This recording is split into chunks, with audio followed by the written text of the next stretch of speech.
कि दोनों तरीके की बात मत किया करो। वो आ जाता वापस। चलिए देखिए, कोई बात नहीं।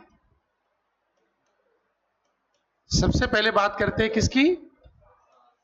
अक्षांश रेखा। भाई देखो, रेखा कौन सी? अक्षांश। अक्षांश रेखा है क्या? ग्लोब पर पश्चिम से पूरब की ओर समान कोण को मिलाने वाली रेखा क्या कहलाती है? अक्षांश। हेडिंग डालो आप, अक्षांश रेखा, और इसमें लिखो ग्लोब पर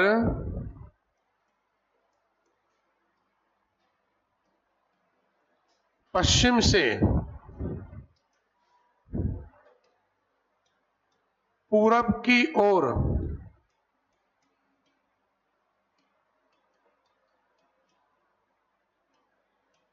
समान कोण को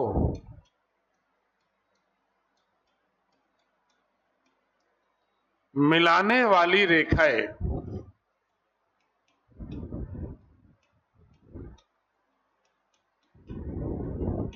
ग्लोब पर पश्चिम से पूरब की ओर समान कोण को मिलाने वाली रेखाएं कहलाती है अक्षांश रेखाएं।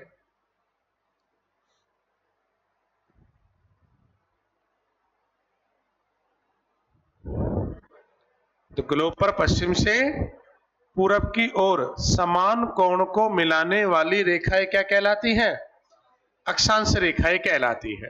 ठीक, देखो अब ये अक्षांश रेखाएं हैं, तो दो तरीके की इसमें अपन बात करते हैं। एक तो बात करते हैं कि भाई जो पृथ्वी है या ग्लोब है उस पर कुल अक्षांश कितने हैं, और कुल अक्षांश रेखाएं कितनी है। और एक लाइन अपन ने ये भी लिखी थी, ये भी लिखी लो आप। ग्रीक भाषा में अक्षांश को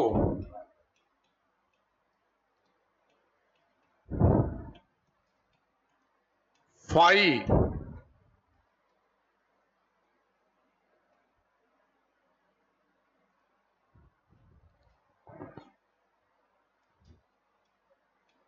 के रूप में दर्शाया जाता है। फाई के रूप में दर्शाया जाता है। ठीक है, देखो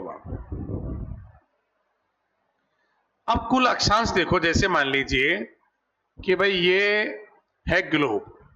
ग्लोब है क्या? अरे क्या है ग्लोब? ग्लोब है पृथ्वी का एक छोटा नमूना। अब देखो इस पर अक्षांश रेखाएं खींची हुई है, ठीक है। तो ये तो तय है, कोई तो एक अक्षांश ऐसी होगी जो बिल्कुल पृथ्वी के बीचों बीच से होगी, तो उसको कहते हैं 0 डिग्री अक्षांश। यहां से और यहां का कोण कितना बनता है? 90 डिग्री का बनता है। यहां से और यहां का कोण कितना बनता है? 90 डिग्री का बनता है। यहां से जैसे ये मान लीजिए 1 डिग्री, ये क्या हो गया? 2 डिग्री, ये क्या हो गया? 3 डिग्री, ये 4, ऐसे करके क्या है? ये 90 डिग्री होते हैं। अब समान कोण को जैसे 1 डिग्री यहां है, 1 डिग्री यहां है, तो एक अक्षांश रेखा खींच दी, ये दूसरी खींच दी, ये तीसरी खींच दी, तो मिल गया ना समान कोण। 1 डिग्री इधर है तो 1 डिग्री इधर भी तो है, तो 1 डिग्री इधर और 1 डिग्री इधर हो गया। तो इसका मतलब क्या हुआ कि समान कोण को क्या है? मिलाने वाली जो लाइनें होती है उनको हम क्या कहते हैं? अक्षांश रेखाएं। समान कोण, भाई 0 डिग्री यहां है तो 0 डिग्री क्या है? यहां पर भी है, तो ये 0 डिग्री इधर और ये 0 डिग्री इधर, समान कोण को ये मिला दिया। 1 डिग्री इधर है, 1 डिग्री इधर है, ये मिला दिया। तो समान कोण को मिलाने वाली रेखाएं क्या कहलाती है? अक्षांश। अब पृथ्वी पर देखो जो ग्लोब है इस पर कुल अक्षांश कितने हैं? एक 0 डिग्री अक्षांश यहां है, यहां से 1 2 3 4 करेंगे तो 90 इधर और 90 इधर। अब 90 नॉर्थ में और 90 क्या है? साउथ में, तो कितने हो गए ये? 180 तो यही हो गए ना, और एक 0 डिग्री ये वाला हो गया, तो कुल अक्षांश कितने हैं? 181 है। कुल अक्षांश कितने हैं? 181 है। अब आप बोलेंगे कि भाई मैं 1 डिग्री अक्षांश पर हूं, 2 पर हूं, 3 पर हूं, मतलब आप ग्लोब पर या पृथ्वी पर कहां पर हो, आप किस अक्षांश पे हो, उससे अंदाजा लग जाएगा कि आप पृथ्वी की किस दिशा में हो। अगर मैं कह दूं कि यार मैं 80 डिग्री उत्तरी अक्षांश पर रहता हूं, तो उसका मतलब यहां रह रहा हूं, थोड़ा सा ऊपर की तरफ हूं। तो कुल अक्षांश कितने हैं? 181 है। लेकिन अभी अगर आपसे पूछे कि कुल अक्षांश रेखाएं कितनी है, लाइनें कितनी है, तो ध्यान रखना लाइनें हैं 179। क्यों है? 2 कम क्यों हो गई? देखो आप 1 डिग्री, जैसे ये 1 डिग्री पर खींचे एक लाइन, ये 2 डिग्री पर, ये 3 पर, 4 पर। भाई रेखाओं का मतलब क्या है? दो बिंदुओं को जब आपस में मिलाया जाता है तो उसे क्या कहते हैं अपन? रेखा कहते हैं। रेखा का मतलब एक लाइन होनी चाहिए। रेखा का मतलब क्या है? भाई एक लाइन खींची होनी चाहिए। अगर मैं ये कह दूं ये क्या ये लाइन है? नहीं, ये तो बिंदु है। ये है लाइन, इसे आप लाइन कहेंगे। तो ये आप खींचे चले जाएंगे, तो ये जब 90 डिग्री पर पहुंचेंगे ना, बिल्कुल 90 डिग्री पर पहुंचेंगे, तो यहां अक्षांश लाइन के रूप में नहीं होगा। कैसे होगा? केवल ये एक बिंदु के रूप में हो जाएगा। 90 डिग्री नॉर्थ पे और 90 डिग्री साउथ, तो 90 डिग्री उत्तरी अक्षांश और 90 डिग्री दक्षिणी अक्षांश रेखा के रूप में ना होकर किसके रूप में है? बिंदु के रूप में है। इसलिए इनको बोलेंगे अक्षांश रेखाएं कितनी है? 179 है। इसलिए 90 डिग्री नॉर्थ को नाम दे दिया उत्तरी ध्रुव और दक्षिण को क्या नाम दे दिया? दक्षिण ध्रुव नाम दे दिया। तो दोनों में आप ये अंतर समझे कि भाई कुल अक्षांश कितने हैं? 181। 181 हुए कैसे? 90 उत्तर में और 90 दक्षिण में और प्लस 0 डिग्री अक्षांश, तो कितने हो गए? 181। पर ऐसे जोड़ोगे 90 और 90 0 तो 180 होंगे, पर अपने आप में क्या है? 0 डिग्री एक अक्षांश है। कहीं साहब ये कौन सा जोड़ हो गया? इसको जोड़ने पर तो 180 आ रहे हैं। और रेखाएं कितनी हैं? 179 है। और ऐसा क्यों है? क्योंकि 90 डिग्री उत्तरी अक्षांश और 90 डिग्री दक्षिणी अक्षांश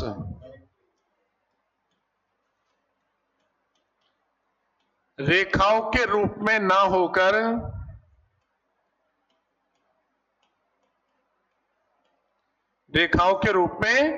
होकर किसके रूप में है? बिंदु के रूप में है। क्या है ये? किसके रूप में है? बिंदु के रूप में। तो यहां कोई दिक्कत आई? नहीं आई तो लिख लीजिए फिर इसे आप। तो लिखो कुल अक्षांशों की संख्या, कुल अक्षांशों की संख्या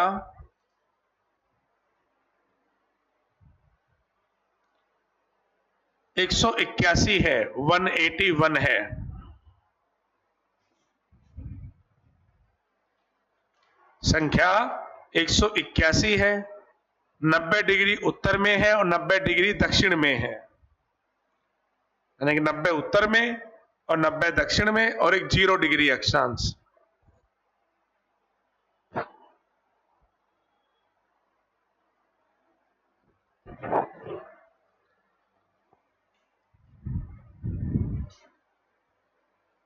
फिर लिखेंगे कुल अक्षांश रेखाओं की संख्या,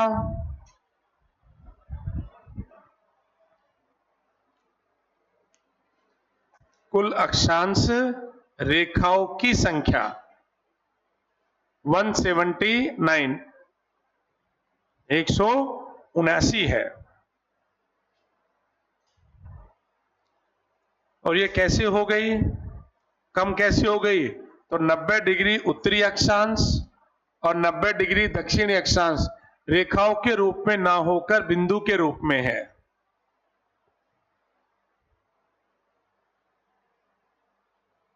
तो एक तो ये डिफरेंस का पता होना जरूरी है कि कुल अक्षांश कितने हैं और कुल अक्षांश रेखाएं कितनी है।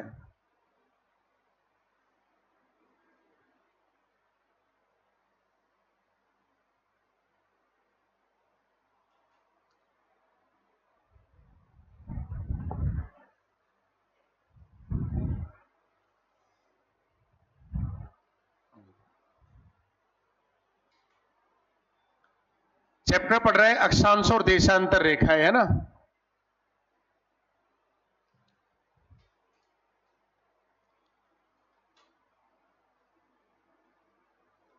हो गया क्लियर यहां तक? तो बोलो हाँ, क्लियर है। चलिए, तो कुल अक्षांश कितने और कुल रेखाएं कितनी। अच्छा, अब देखो बात करते हैं आगे इनके, जैसे अब ये अक्षांश है तो ठीक है भाई, कुल अक्षांश कितने हैं ग्लोब पर 181 है और कुल अक्षांश रेखाएं कितनी है 179 है। अब कुल अक्षांश जो ये रेखाएं है 179 है, इनमें है ना 5 जो अक्षांश है उनके नाम रखे गए हैं। कितने अक्षांशों के? 5 अक्षांशों के नाम रखे गए, यानी कि 5 अक्षांश बड़े इंपॉर्टेंट है। कितने में से? 179 में से 5 अक्षांश बड़े इंपॉर्टेंट है। और देखो वो 5 अक्षांश कौन कौन से हैं।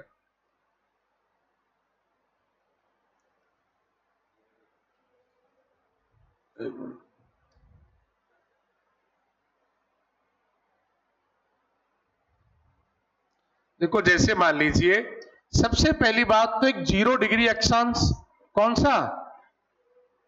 0 डिग्री अक्षांश। एक 23.5 डिग्री उत्तरी अक्षांश, एक 66.5 डिग्री उत्तरी अक्षांश, एक 23.5 डिग्री दक्षिणी अक्षांश और एक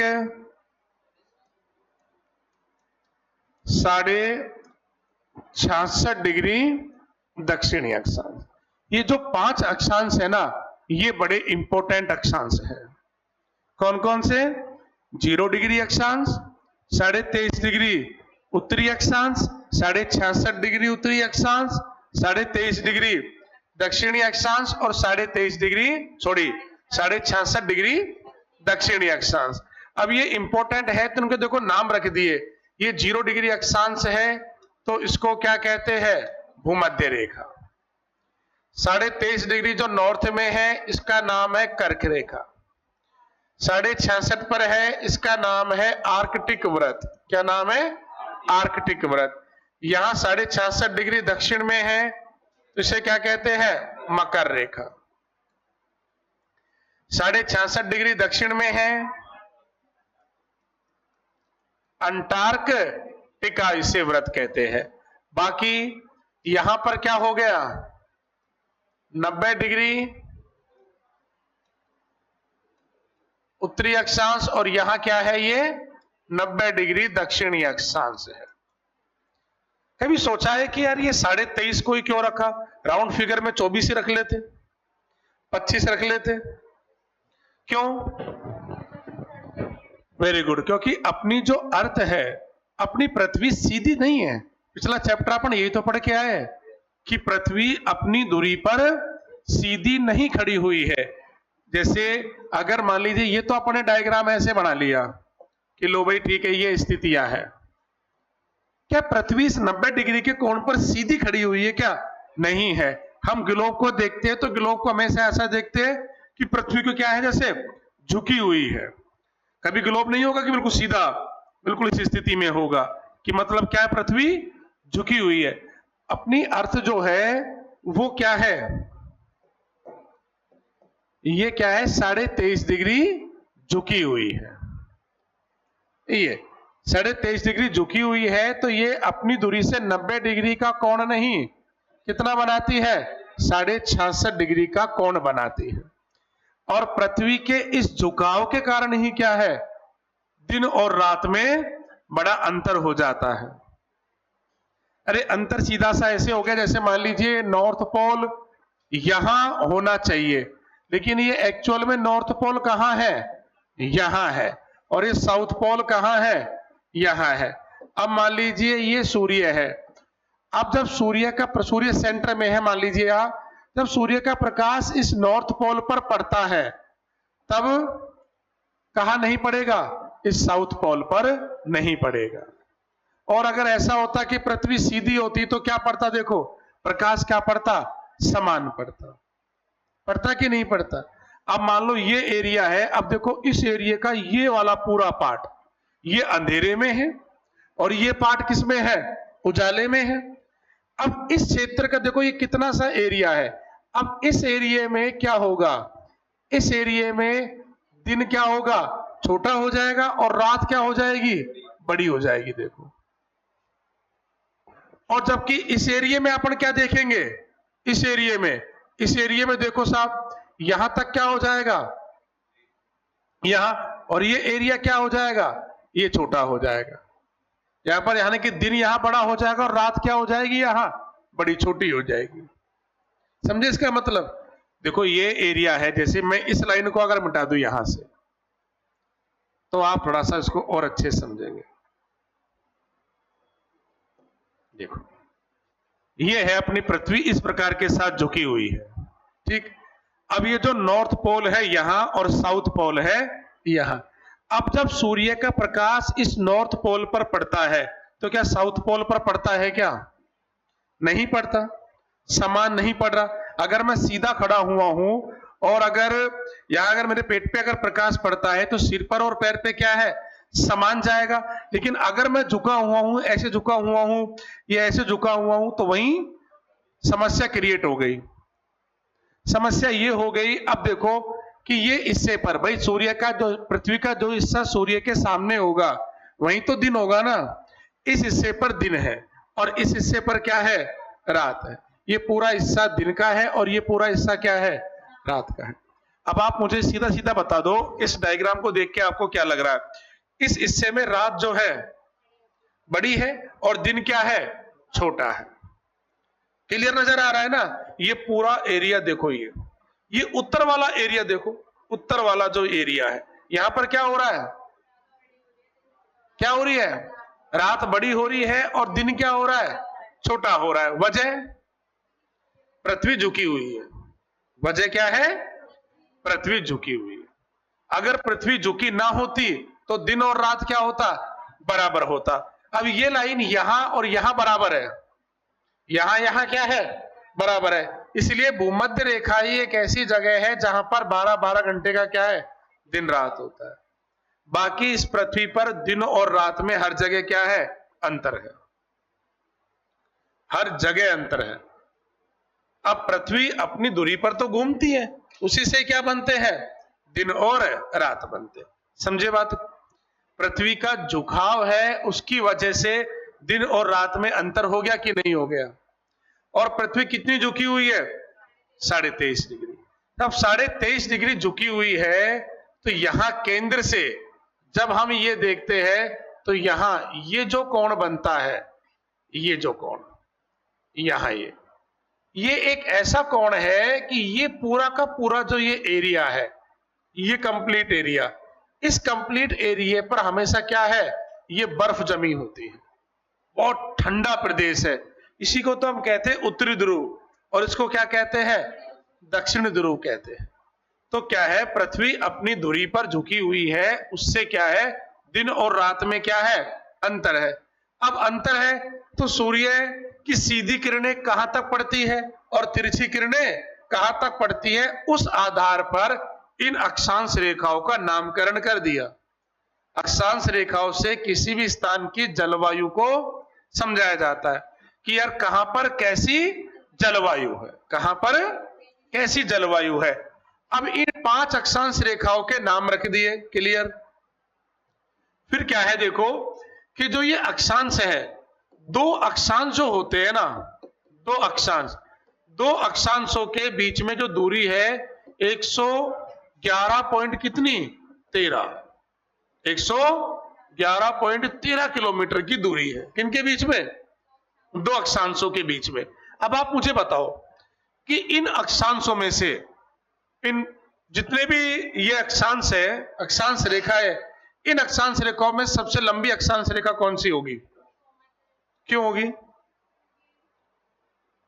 नहीं, अच्छा बताया आपने। और क्यों होगी ये और बता दो एक बार।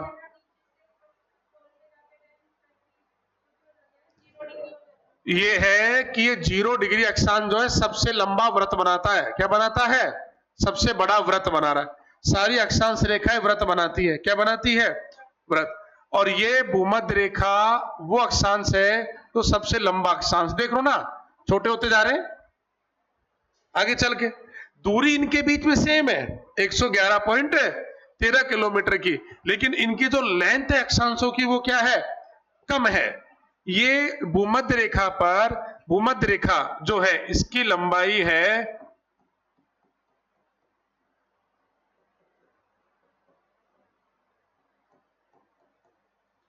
40,076 किलोमीटर। कितनी है? 40,076 किलोमीटर है। किसकी? भूमध्य रेखा की। और अच्छा, सबसे छोटी अक्षांश कौन सा है? 90 डिग्री।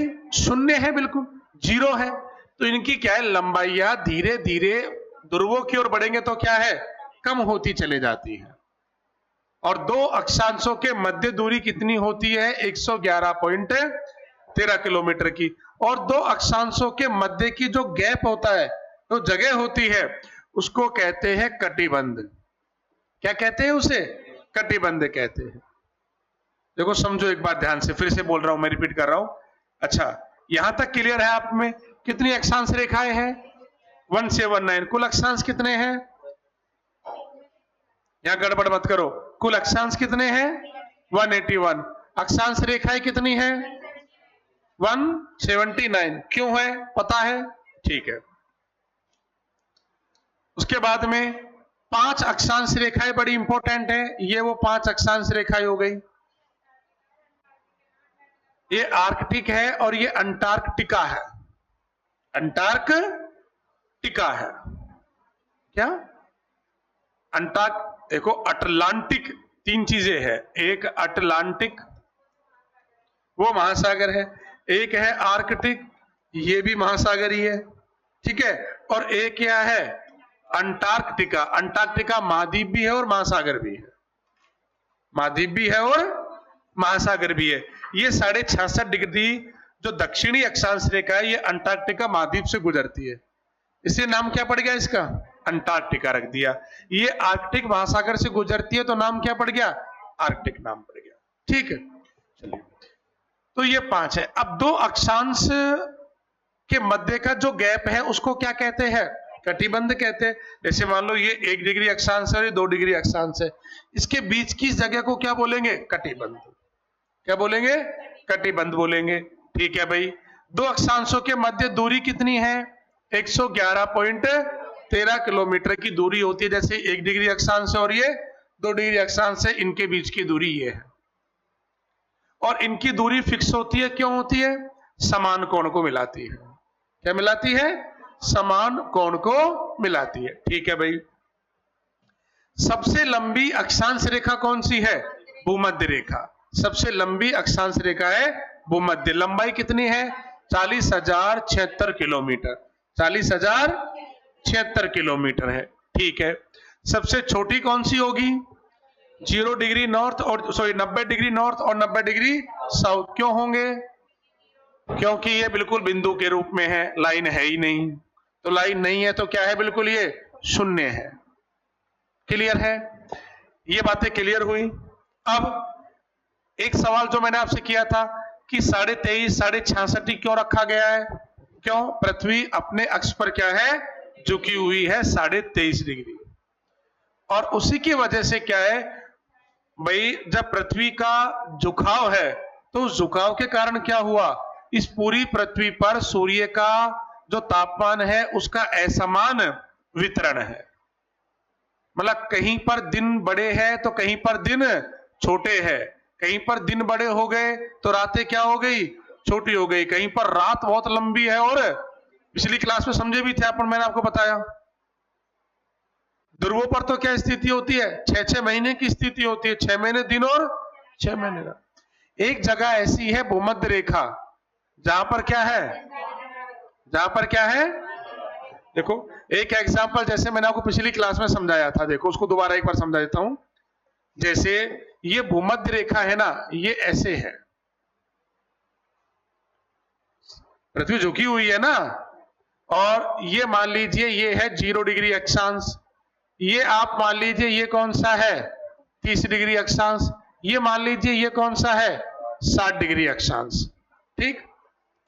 और अगर अपन ये देखते हैं, जैसे मान लीजिए पृथ्वी को अगर अपन बीच में से अगर देख लेते हैं, अगर बीच में से थोड़ा सा ये करके अगर अपन ये देखते हैं, ये और सूर्य यहां हो गया, ये मैंने वैसे बनाया है, ठीक है, थोड़ा समझाने के लिए कि ठीक है भाई ये पृथ्वी झुकी हुई है।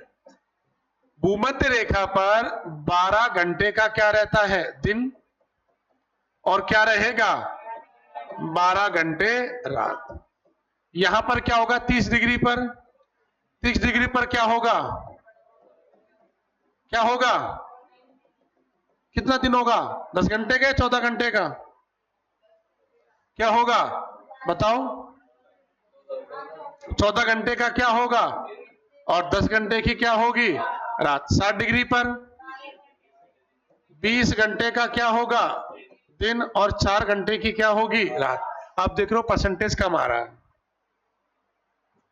तो बात यह है कि पृथ्वी झुकी हुई है, उसकी वजह से क्या है दिन और रात में क्या है अंतर, और ये हर जगह अंतर है, केवल भूमध्य रेखा को आप छोड़ दीजिए, बाकी हर डिग्री पर क्या है दिन और रात में अंतर है। भाई पृथ्वी अपनी दूरी पर तो घूमती है और साथ ही साथ क्या करती है, सूर्य की परिक्रमा भी तो करती है। तो कहीं पर यहां कभी ये स्थिति, कभी ये स्थिति, कभी ये स्थिति बनती है। और पृथ्वी झुकी हुई है, उसकी वजह से पता क्या होता है, सूर्य की सीधी किरणें जो है ना, वो ये कर्क रेखा और मकर रेखा के बीच ही पड़ती है। दिन में सूर्य लंबवत अगर होगा ना, लंबवत अगर होगा, सीधी किरणें पड़ेगी तो कर्क और किसके बीच में होगी, मकर के बीच में होगी। कर्क रेखा पर सूरज की सीधी किरणें कब होगी, 21 जून को सूर्य बिल्कुल कर्क रेखा पे सेंटर में होगा। कहां होगा, बिल्कुल सेंटर में होगा, 21 जून को होगा। और मकर रेखा पर कब होगा, 22 दिसंबर को बिल्कुल मकर रेखा के बिल्कुल ऊपर खड़ा होगा, बिल्कुल ये मकर रेखा पर। और जबकि भूमध्य रेखा पर क्या है, 2 बार, एक बार कब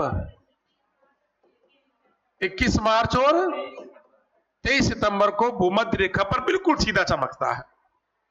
सूर्य कभी भी सीधी किरणें इस पर नहीं पड़ती, यहां पर सूर्य कभी सीधा डायरेक्ट होगा ही नहीं, हालांकि प्रकाश पहुंचेगा लेकिन बिल्कुल सीधा नहीं होगा, कि बिल्कुल सूर्य की स्थिति क्या है, बिल्कुल कर्क रेखा के ऊपर है, यह बिल्कुल सब मकर रेखा के ऊपर है, ऐसा यहां नहीं होगा।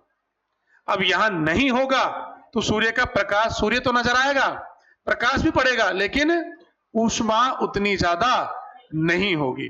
अरे एक तो आग थोड़ा दूर चल रही है, रोशनी यहां तक पहुंच रही है, लेकिन हमको गर्मी नहीं लग रही, और एक क्या है बिल्कुल जस्ट पास में ही है, तो रोशनी तो आ रही है लेकिन गर्मी ज्यादा है। उसकी वजह क्या है यार, हमारे बिल्कुल सिर पे है,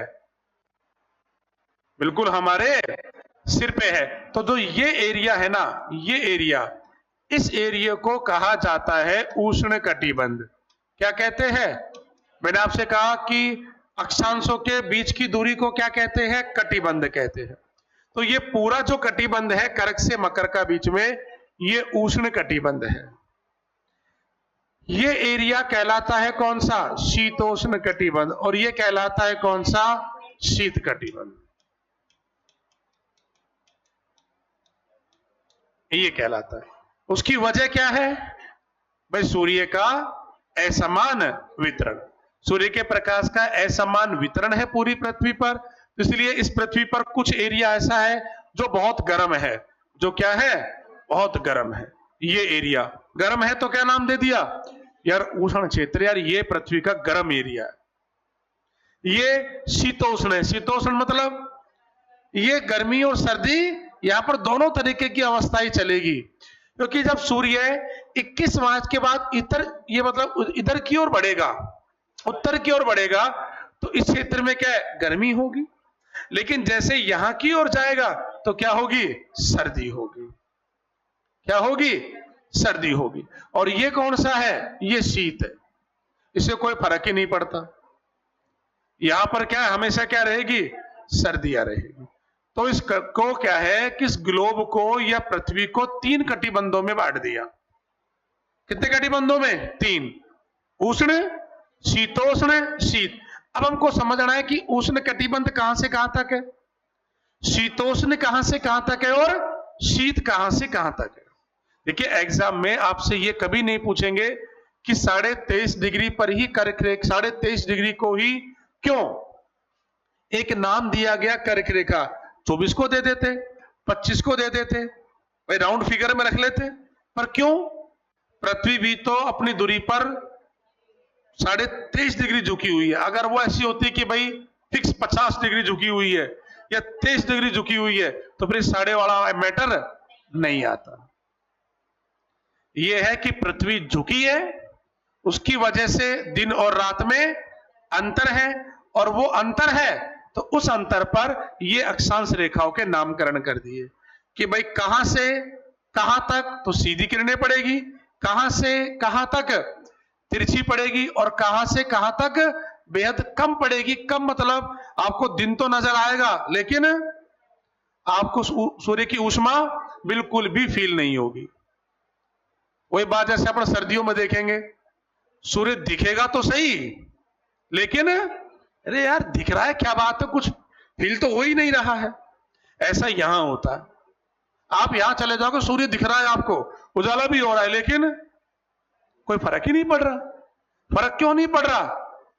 क्योंकि उसकी किरणें आपके ऊपर नहीं पड़ रही सीधी, बस आपको केवल रोशनी कर रहा है, इतनी पड़ रही है कि उजाला हो रहा है, बस। बाकी कोई प्रभाव इसका पड़ नहीं रहा। ठीक है, तो ये बात समझे आप? क्लियर हुई? अब ये बात, ये पूरा मैटर क्लियर नहीं हुआ, अभी तो इनके बारे में और पढ़ना है। जैसे डोलड्रम क्षेत्र कौन सा है, अश्व अक्षांश कौन कौन से होते हैं। तभी तो कहते हैं कि वर्ल्ड में जब अपन इसको पढ़ते हैं तो डिटेल में पढ़ते हैं। ठीक है, चलो आज के लिए काफी है, अब आपकी नेक्स्ट क्लास होगी, है ना? ठीक है, चलिए। फिक्स रहता है 12-12 घंटे का दिन।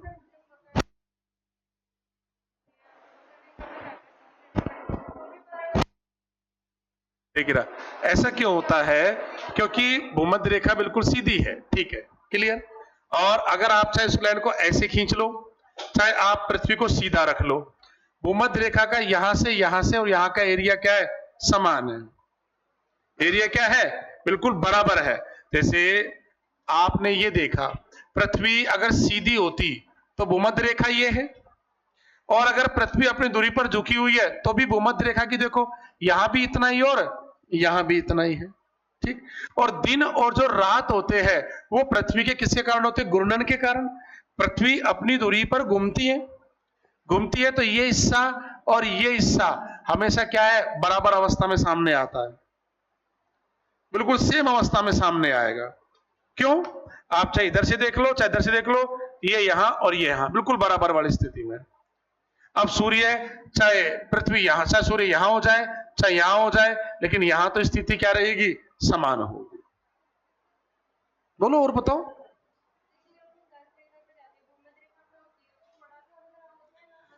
थोड़ा अंतर दिन और रात की अवधि में अंतर नहीं होगा, अंतर जो होगा वो होगा टेम्परेचर में, और टेम्परेचर में अंतर होगा।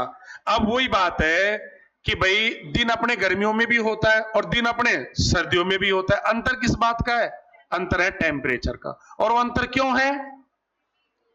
क्योंकि सूर्य दूर जा रहा है और सूर्य करीब आ रहा है। क्योंकि पृथ्वी अपनी दूरी पर घूमने के साथ साथ क्या है? सूर्य की परिक्रमा भी तो करती है।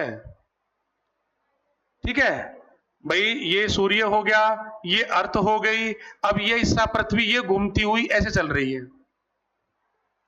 तो कभी ये कर्क रेखा पर सीधा प्रकाश पड़ रहा है, कहीं पर क्या है मकर रेखा पर सीधा पड़ रहा है, यहां है तो भूमध्य रेखा पर सीधा पड़ रहा है, यहां है तो फिर भूमध्य रेखा पर सीधा पड़ रहा है, ऐसे है। ठीक।